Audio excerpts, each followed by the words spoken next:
పరిశుద్ధ నామమునకు మహిమ కలుగును గాక. క్రీస్తునందు ప్రియ దేవుని బిడ్డలారా, ప్రభు యేసు క్రీస్తు పరిశుద్ధ నామములో మీ అందరికీ ఈ ఉదయకాల శుభములు తెలియచేయచ్చు ఉన్నాను. ఈ దినమంతయు మీకు మీ కుటుంబానికి దీవెనకరముగాను ఆశీర్వాదకరముగాను దేవుడు అనుగ్రహించాలని మీ కొరకై ప్రార్థిస్తూ ఉన్నాను. నేటి దినము కొరకు ఏర్పాటు చేయబడిన దేవుని వాక్యము కీర్తనల గ్రంథం 40వ సంకీర్తన 17వ వచనం. నేను శ్రమల పాలై దీనుడనైతిని, ప్రభువు నన్ను తలంచుకొనుచున్నాడు. నాకు సహాయము నీవే, నా రక్షణకర్తవు నీవే. నా దేవా, ఆలస్యము చేయకుము. ప్రియులారా, నేటి దినము కొరకు ఏర్పాటు చేయబడిన ధ్యానాంశము, నీ గురించి ఎవరు ఆలోచిస్తున్నారు? ప్రియులారా,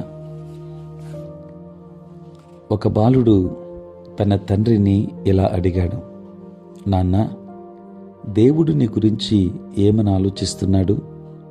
ప్రియులారా, ఇదొక లోతైన ప్రశ్న. దేవునికి భూత వర్తమాన భవిష్యత్ కాలాలు తెలిసి ఉంటే ఆయన దేని గురించి ఆలోచిస్తాడు? చదువుబడిన వాక్య భాగం 17వ వచనం ప్రకారం ఆయన నీ గురించి నా గురించి ఆలోచిస్తున్నాడు.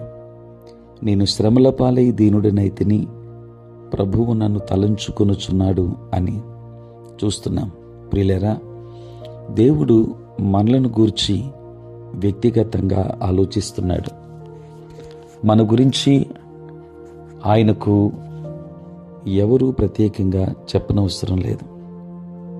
మన భావాలను, సమస్యలను, విచారాలను లేక అవసరతలను గురించి తెలుసుకోవడానికి దూతల బృందాన్ని పంపాల్సిన అవసరం ఆయనకు లేదు. ప్రియులారా, దేవునికి మనం వ్యక్తిగతంగా తెలుసు. నీవు దేవునికి వ్యక్తిగతంగా తెలుసు. మన పేర్లు కూడా ఆయనకు తెలుసు. మన గురించి మన ఆప్తులు, ఆత్మీయుల కంటే ఆయనకు ఇంకా బాగా తెలుసు. మన అక్కరలేమిటో, ఈరోజు మనలను బాధించే సమస్య ఏమిటో ఆయనకే బాగా తెలుసు. ప్రియులారా, దేవుడు నిన్ను గురించి వ్యక్తిగతంగా ఆలోచించడం మాత్రమే కాదు, దేవుడు మన గురించి జ్ఞానయుక్తంగా ఆలోచిస్తాడు. మన జీవితాల పట్ల ఆయనకు ఒక స్పష్టమైన ప్రణాళిక ఉంది. 138వ సంకీర్తన 8వ వచనములో, యెహోవా నా పక్షమున కార్యము సఫలము చేయును అని దావీదు చెబుతున్నాడు. యెహోవా నా పక్షమున కార్యము సఫలము చేయును అని చెబుతున్నాడు. ప్రియులారా, దానిని ఆయన నేడు జరిగిస్తాడు. వాటన్నిటినీ మనం తరచి చూడలేం. అవి ఎలా ముడిపడి ఉంటాయో మనకు తెలియదు, కానీ అవన్నీ మన తండ్రికి తెలుసు. దేవుని కంటికి మరుగై ఉన్నదేది లేదు. దేవుని చిత్తానికి దూరముగా ఉన్నప్పుడు మనలో ఒప్పుకోలు, భయం అంతర్గతంగా నిబిడీకృతమై ఉంటాయి. మన పాపం మనలను ఎక్కడికి నడిపిస్తుందో ఆయనకు తెలుసు. కనుక ప్రభుతో నడువు. తండ్రి, నా గురించి ఆలోచిస్తున్నందుకై నీకు కృతజ్ఞతాస్తుతులు చెల్లిస్తున్నాను, నేను కూడా నీ గురించి ఆలోచిస్తాను అని దేవుని సన్నిధిలో తీర్మానం చేసుకుందాం. దైవాశీర్వాదములు పొందుకుందాం. దేవుడు మిమ్మును, మీ కుటుంబాన్ని బహుగా దీవించునుగాక. ఆమేన్. ప్రార్థన.